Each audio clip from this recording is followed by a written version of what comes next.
राज्यातील पात्र शेतकऱ्यांना 2 लाखांपर्यंत कर्जमाफी अर्थसंकल्पात मुख्यमंत्री फडणवीसांकडून शेतकरी कर्जमाफी योजनेची घोषणा 27 सप्टेंबर 2025 पर्यंत कर्ज थकीत शेतकऱ्यांना लाभ मिळणार तर नियमित कर्ज फेडणाऱ्यांना 50,000पर्यंत प्रोत्साहन। शेतकरी कामगारांसाठी हा फसवा अर्थसंकल्प कर्जमाफी योजनेमध्ये पात्र अपात्र असा शाब्दिक खेळ उद्धव ठाकरेंचा सरकारवर निशाणा तर किती तारखेपर्यंत कर्जमाफी पूर्ण करणार आहात ठाकरेंचा सवाल।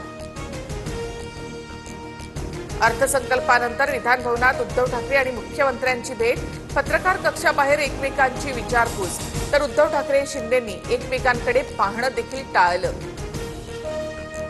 दिवंगत उपमुख्यमंत्री अजित पवारांचं भव्य स्मारक उभारणार अजितदादांच्या नावे गतिमान नागरी सेवा पुरस्कार देण्यात येणार मुख्यमंत्री फडणवीसांची घोषणा।